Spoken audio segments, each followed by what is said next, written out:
NEET के लिए इस प्रश्न में आप यहाँ देख पा रहे हैं कि यह एक एटवुड मशीन है, यानी M1 M2 मास जो है मासलेस पुली और मासलेस स्ट्रिंग के साथ अटैच है और इस प्रकार इसको ऐसे हैंग किया गया है सपोर्ट से। ऐसे अरेंजमेंट को, ऐसे व्यवस्था को एटवुड मशीन बोलते हैं, एटवुड मशीन। तो आप यहाँ देख पा रहे हैं कि इसमें M1 और M2 दोनों कॉमन एक्सेलरेशन से एक डाउनवर्ड और एक अपवर्ड जाएगा। यहाँ पर M1 ग्रेटर देन M2 है, इसलिए M1 डाउनवर्ड आएगा और M2 अपवर्ड जाएगा। ऐसे में कॉमन एक्सेलरेशन का फॉर्मूला यहाँ पर M1 M2 upon M1 plus M2 into g होगा और कॉमन टेंशन जो इस स्ट्रिंग में होगा T equal to 2M1 M2 upon M1 plus M2 into g होगा। लेकिन इस पूरे सिस्टम में M1 M2 का सेंटर ऑफ मास का एक्सेलरेशन क्या होगा, वो इम्पॉर्टेंट पॉइंट है। तो सेंटर ऑफ मास जो होगा M1 M2 का, उसका एक्सेलरेशन यहाँ पर ACM यानी सेंटर ऑफ मास का acceleration M1 minus M2 upon M1 plus M2 का होल स्क्वायर इंटू जी होगा। तो इस तरह के क्वेश्चन जनरली नीट के एग्जाम में पूछे जाते हैं और एटवुड मशीन यानी मास पुली अटैचमेंट से रिलेटेड क्वेश्चन तो जरूर पूछे जाते हैं। तो आइए देखते हैं कैसे इनका डेरिवेशन करते हैं। तो इसका FBD बनाएंगे M1 और M2 का। तो यहाँ पर M1 का हम FBD बनाते हैं। M1 यहाँ पर इस प्रकार से नीचे इसका वेट काम करेगा और ऊपर टेंशन T काम करेगा। अब ये एक्सेलरेशन A से नीचे आ रहा है, एक्सेलरेशन A से नीचे आ रहा है, इसलिए M1 G जो है T से ज़्यादा होगा, इसलिए M1 G minus T equal to लिखेंगे mass of M1 into acceleration of M1।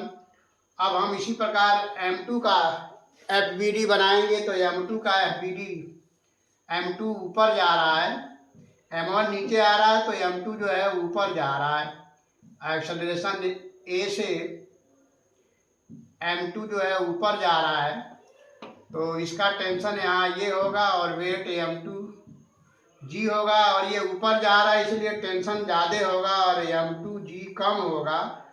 तो T माइनस M2 G जो होगा M2 इंटू A के बराबर होगा। इस प्रकार दो इक्वेशन हमें यहाँ पर प्राप्त हुए। इन दोनों को जब हम जोड़ेंगे तो T कट जाएगा और यहाँ आएगा M1 plus M2 into A और इधर आ जाएगा M1 minus M2 upon into g. अब यहाँ से कॉमन एक्सेलरेशन आप निकालेंगे तो ये कॉमन एक्सेलरेशन की वैल्यू हो जाएगा A equal to M1 minus M2 upon M1 plus M2 into g. तो कॉमन एक्सेलरेशन का यही वैल्यू आप देखिए यहाँ पर लिखा हुआ है A equal to M1 minus M2 upon M1 plus M2 into g. अब एक्सेलरेशन का ये वैल्यू इन दोनों इक्वेशन में से किसी एक इक्वेशन में रख के सॉल्व करेंगे तो कॉमन टेंशन जो हमारे पास है वो हो जाएगा 2M1 M2 upon M1 plus M2 into जी। लेकिन इम्पॉर्टेंट पॉइंट ये है कि M1 M2 का जो सेंटर ऑफ मास है, इनका एक्सेलरेशन क्या होगा, M1 M2 के सेंटर ऑफ मास का एक्सेलरेशन क्या होगा। तो M1 M2 के सेंटर ऑफ मास का एक्सेलरेशन निकालने के लिए हम लोग सेंटर ऑफ मास का एक्सेलरेशन का फॉर्मूला लिखेंगे M2A2 अपान M1 प्लस M2। ये सेंटर ऑफ मास का फॉर्मूला हुआ M1 M2 का। लेकिन M1 नीचे आ रहा है और M2 ऊपर जा रहा है, इसलिए दोनों अपोजिट डायरेक्शन में जा रहे हैं, इसलिए यहाँ पर एक को माइनस करेंगे तो यहाँ बीच में माइनस हो जाएगा।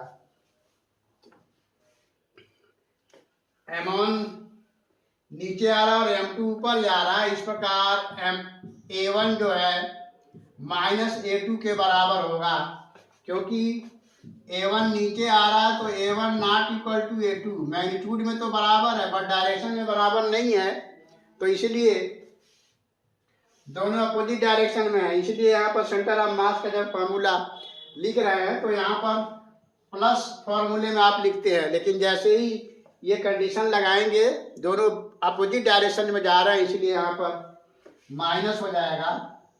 अब यहाँ पर M1 minus M2 upon m1 plus m2 into A होगा। और यहाँ से कॉमन एक्सेलरेशन का वैल्यू फिर यहाँ जब आप रखेंगे तो ये हो जाएगा m1 minus m2 upon m1 plus m2 into common acceleration होगा m1 minus m2 upon m1 plus m2 into g. और इस प्रकार देख रहे हैं कि m1 minus m2 upon m1 plus m2 दो बार आपस में मल्टीप्लाई हो रहा है, इसलिए सेंटर ऑफ मास का एक्सेलरेशन का फॉर्मूला हो गया m1 minus m2 upon m1 plus m2 का होल स्क्वायर इंटू जी। तो इसीलिए m1 m2 का यहाँ पर एट वुड मशीन में जो सेंटर ऑफ मास का एक्सेलरेशन है m1 minus m2 upon m1 plus m2 का होल स्क्वायर इंटू जी लिखा गया है। तो एट वुड मशीन में यानी मास स्ट्रिंग अटैचमेंट में जिसको पुली मोशन भी कहते हैं, इसमें कॉमन एक्सेलरेशन का ये फॉर्मूला है और कॉमन टेंशन का ये है और सेंटर ऑफ मास का ये फॉर्मूला है। इन तीनों पर नीट के बच्चों को काफ़ी अच्छे से प्रैक्टिस करना चाहिए और इनमें से तीनों में से कोई न कोई एक क्वेश्चन जरूर पूछता है नीट के एग्जाम में। तो हम समझते हैं ये एक्सप्लेनेशन आपको काफ़ी अच्छे से समझ में आया होगा। तो फिर मिलते हैं नेक्स्ट वीडियो में किसी और क्वेश्चन और एक्सप्लेनेशन के साथ। तब तक के लिए